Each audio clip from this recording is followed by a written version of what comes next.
हम पढ़ रहे थे रेफ्रिजरेशन इक्विपमेंट्स और अब हम करेंगे नेक्स्ट टॉपिक इसके अंदर सेफ्टी डिवाइसेस। तो सेफ्टी डिवाइसेस कौन सी होती हैं?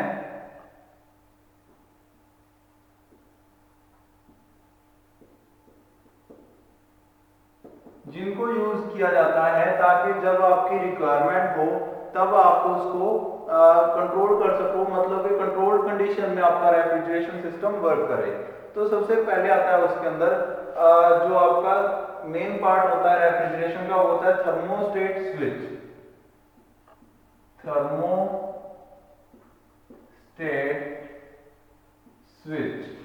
थर्मोस्टेट स्विच क्या होती है? ये कंट्रोल करती है कि आपका रेफ्रिजरेटर अपने आप कई बार चलते चलते आप देखते हो कि कट आउट हो जाता है, बंद हो जाता है। वो किसके कारण होता है? वो थर्मोस्टेट स्विच के कारण होता है। तो थर्मोस्टेट स्विच का काम क्या है?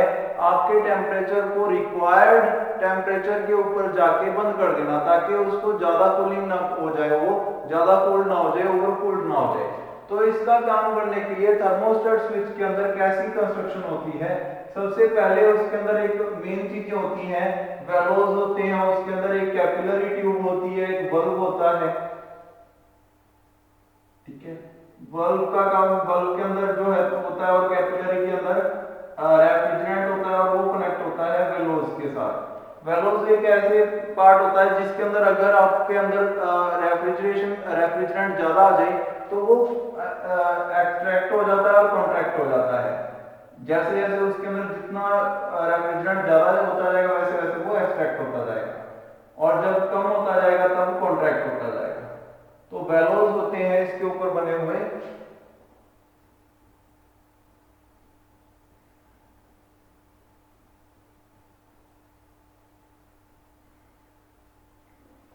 ठीक है, ये बेलोज कनेक्ट होते हैं नीचे जाके एक लीवर के साथ।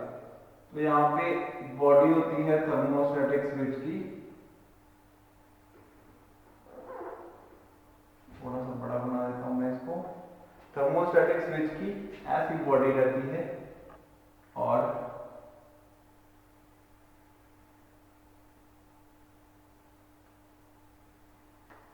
यहां पे होता है एक लीवर, और यहां पे होती है लीवर आर्म।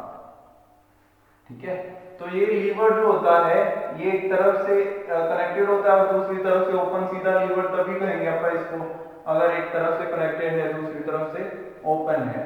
तो जब इसके अंदर अब इसको करना क्या है थर्मोस्टेटिक स्विच को, कि जब आपका कूलिंग प्रॉपर हो जाए, जब आपका कूलिंग इतनी हो गई कि अब इसको कट करना है, तो ये कूल्ड हो जाएगा पूरा।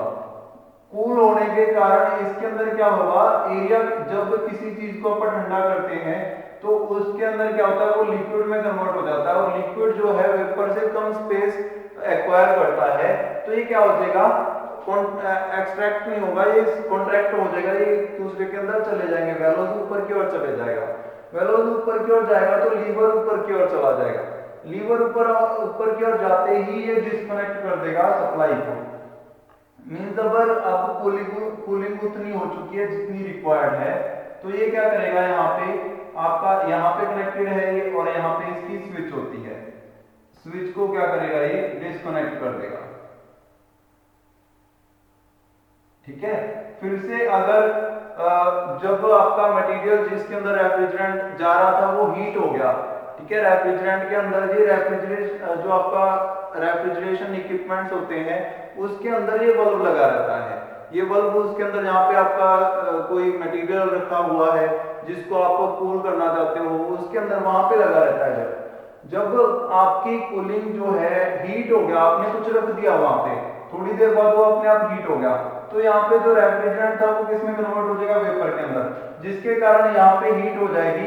यहाँ पे आपका दूसरा, ये टर्मिनल्स है, ये टर्मिनल, एक टर्मिनल है और ये दूसरा, यहां से सप्लाई आ रही है, सप्लाई की इनलेट है, ये आउटलेट है, यहां से सप्लाई जा रही है मोटर को। ठीक है, ये दो आपके टर्मिनल्स हैं, to motor from supply, from supply.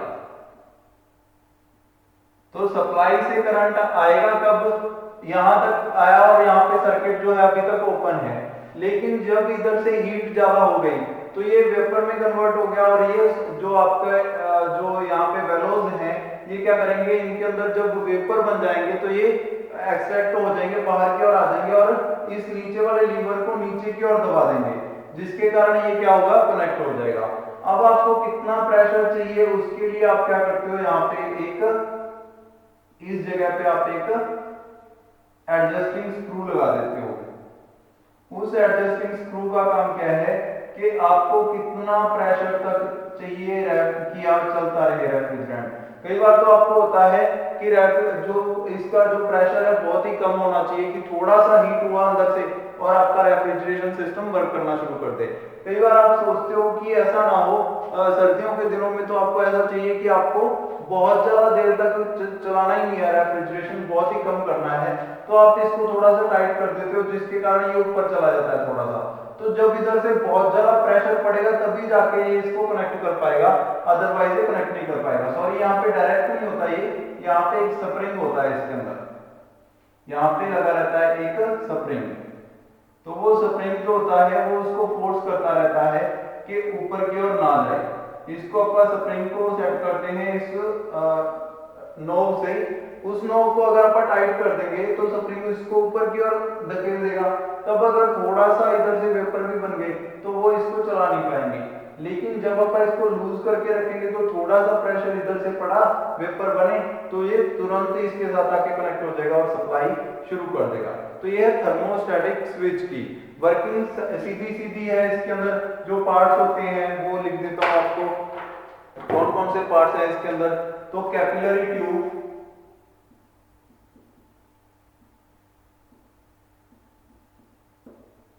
Capillary tube का मतलब ये नहीं है कि वही जो अपन ने लास्ट लेक्चर में किया था कि कैपिलरी ट्यूब कॉइल की तरीके से। कैपिलरी ट्यूब एक थिन ट्यूब को बोलते हैं, बहुत ही स्मॉल डायमीटर की ट्यूब को। ये आ गया आपका बल्ब, ठीक है, और ये आगे values,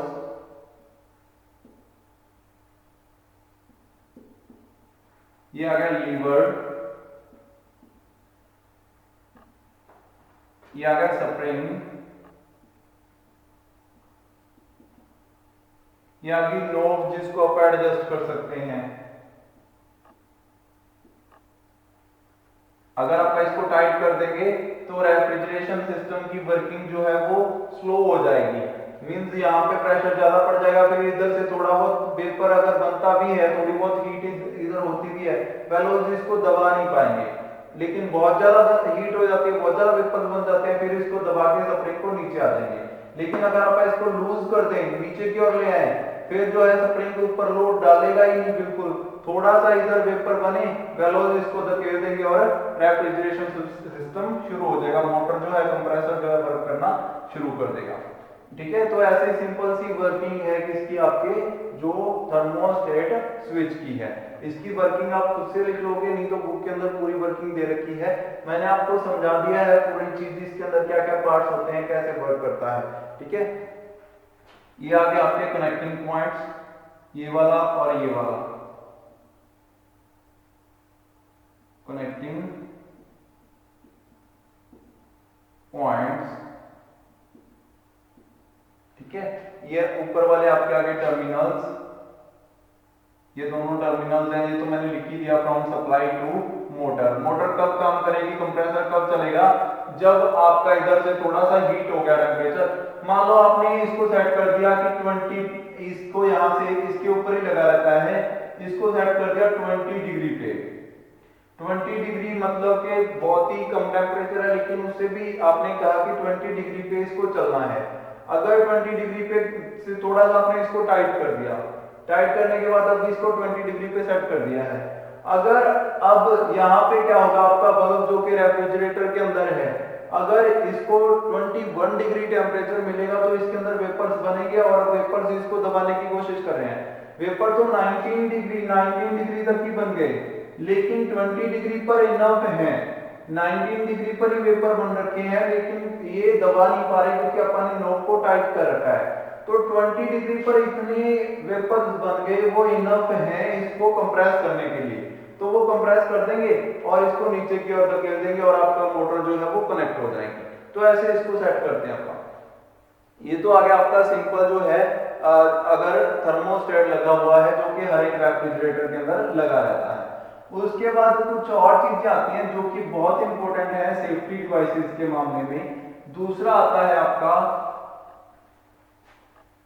low pressure cutout, LP cutout, उसको बोलते हैं एलपी कट आउट। इसका पूरा नाम अगर पेपर में आ जाए तो low pressure cut out. Low pressure cut out means ये कहां लगा रहता है, लो प्रेशर साइड लगा रहता है। यहां पे आपका कंप्रेसर होता है और उसके बाद आपका आता है यहां पे कंप्रेसर के बाद कंडेंसर के बाद आपका एक्सपेंशन और इवेपोरेटर। ऐसे कनेक्टेड रहते हैं सारे पार्ट्स। फिर से बना देते हैं अपन, कंप्रेसर, कंडेंसर,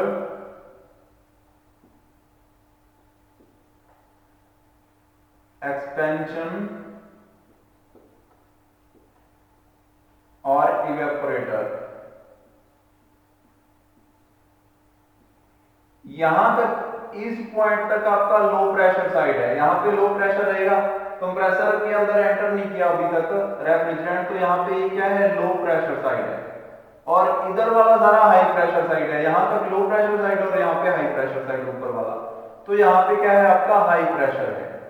कंप्रेसर से निकलते ही हाई प्रेशर, कंप्रेसर के अंदर एंटर नहीं हुआ तब तक लो प्रेशर। तो इस पोजीशन के ऊपर जो रेफ्रिजरेंट यहां पे कनेक्टेड होता है, ये आ गया यहां से। तो यहां पे इसको मैंने कनेक्ट कर दिया किसके साथ, एक वो लगा के आपका स्क्रू लगा के इसको कनेक्ट कर दिया है।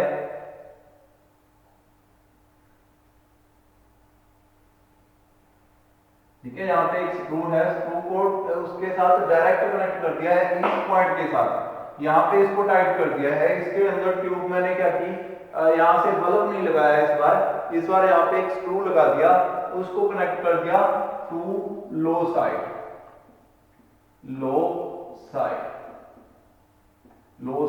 डायरेक्ट कनेक्ट कर दिया। पहले तो मैंने बल्ब लगाया हुआ था, वो किसके अंदर लगाया हुआ था, रेफ्रिजरेटर के अंदर लगाया हुआ था। वो टेम्परेचर के हिसाब से वर्क करता था। टेम्परेचर हाई है तो वो कनेक्ट कर देगा और जब लो हो गया बहुत ज्यादा तो बंद कर देगा। अब मैंने क्या किया, एक सप्लाई के अंदर ऐसा स्क्रू लगा दिया जिसके जरिए डायरेक्ट जो रेफ्रिजरेंट है वो इधर भी आ रहा है और उसमें तो वर्क कर ही रहा है, सर्किट के अंदर तो वर्क कर ही रहा है पूरे के अंदर। लेकिन मैंने उसको इस वेलोस के अंदर भी कनेक्ट कर दिया। मींस यहां से पाइप जा रही थी, अगर मैं बनाना चाहूं तो इधर से ऐसे पाइप जा रही थी, ऐसे, जो कि कंप्रेसर के अंदर जा रही थी, इधर से कंप्रेसर के अंदर जा रही थी। मैंने उसके अंदर एक पार्ट इसको कनेक्ट कर दिया ऐसे, ये एक डिवाइस उसके अंदर कनेक्ट कर दी। पाइप के अंदर से रेफ्रिजरेंट क्रॉस कर रहा है, उसको मैंने कोई छेड़छाड़ नहीं की। उसके साथ मैंने एक ऐसे वेलोस कनेक्ट कर दिए एक पाइप के साथ। अब रेफ्रिजरेंट सीधा ऊपर भी जा रहा है और इसके अंदर भी आके रुक गया है। उस रेफ्रिजरेंट का टेम्परेचर सेम रहेगा जितना टेम्परेचर इस रेफ्रिजरेंट का है, तो उसी के हिसाब से कंट्रोल होगा वो। तो कैसे वर्क करेगा, अब ये सेम वर्किंग है। अगर लो प्रेशर साइड के अंदर प्रेशर बहुत ज्यादा रिड्यूस हो जाए, if pressure reduced is less than limit in low pressure side, low pressure side के अंदर अगर प्रेशर जो है लेस देन लिमिट चला जाए तो ये उसको कट आउट कर देगा, low pressure cut out. Pressure अगर लो प्रेशर साइड के अंदर अगर प्रेशर लिमिट से नीचे चला जाए तो ये उसको कट आउट कर देगा। कैसे कट आउट करेगा, अगर प्रेशर बहुत ज्यादा लो हो गया तो वेलोस जो है स्प्रिंग के कारण दब जाएंगे ऊपर की ओर। स्प्रिंग की फोर्स ने इस लीवर को ऊपर की ओर धकेला हुआ है और जो प्रेशर है उसने इसको नीचे की ओर धकेला हुआ है। इस वाले रेफ्रिजरेंट के प्रेशर सेम ही रहेगा दोनों तरफ। प्रेशर अगर जितना प्रेशर इसके अंदर है, इस ट्यूब के अंदर, उतना ही प्रेशर इस कैपिलरी ट्यूब के अंदर है और उतना ही इसके अंदर है, वेलोस के अंदर। तो वेलोस इसको नीचे की ओर दबा के रखना चाहते हैं प्रेशर के कारण, और स्प्रिंग इसको ऊपर की ओर। अगर प्रेशर बहुत ज्यादा हाई हो गया, सॉरी बहुत ज्यादा लो हो गया, तो ये वेलोस क्या करेंगे, कॉन्ट्रैक्ट एक दूसरे के साथ इकट्ठे हो जाएंगे, ऊपर की ओर हो जाएंगे, जिसके कारण ये कट आउट हो जाएगा, यहाँ पे सप्लाई जो है डिस्कनेक्ट हो जाएगी। आप मैकेनिक को दिखाओगे, वो चेक करेगा कि प्रेशर इतना रिड्यूस क्यों हो गया। हो सकता है कहीं पे लीकेज आ गई हो सकता है एक्सपेंशन वाल्व ने सही काम ना किया हो। तो ये कब, ये सेफ्टी डिवाइस है, ये कब कट आउट करेगी, जब आपका प्रेशर जो है लिमिट से नीचे चला जाए तो कट आउट कर देगी। ठीक है, ये तो हो गया लो प्रेशर कट आउट। एक होता है high pressure cut out, HP cut out, HP high pressure cutout. If pressure is more than limit in high pressure side, high pressure side मतलब कि ये कहां पे कनेक्टेड रहेगा, ये इस पॉइंट पे कनेक्ट रहेगा कंप्रेसर के बाद में, कंप्रेसर के डायरेक्ट ऊपर ये कनेक्ट रहेगा। ठीक है, तो यहां से जब आपका रेफ्रिजरेंट जाएगा वो कैसे कनेक्ट करेगा, कैसे वर्क करेगा। अब जैसे यही पाइप है, इस पाइप के अंदर रेफ्रिजरेंट जो है वो क्रॉस कर गया, यहां से कंप्रेसर आ गया, ये आ गया आपका कंप्रेसर। कंप्रेसर के बाद जो रेफ्रिजरेंट है वो किस में चला गया, आपका कंडेंसर के अंदर चला गया। यहाँ पे इस पॉइंट पर मैंने एक क्या लगा दिया, आपका ये वाली डिवाइस लगा दी। अब ये कैसे वर्क करेगा, इसके अंदर उल्टा होता है, बस इसके अंदर जो पॉइंट होता है, कनेक्टिंग पॉइंट होता है, वो ये तो यहां पे कनेक्ट रहता है और यहां पे एक टर्मिनल रहता है और दूसरा टर्मिनल रहता है इस पॉइंट, ऐसे दोनों के बीच में गैप है, लीवर सेम है, सब कुछ सेम है, वर्किंग उल्टी हो गई है।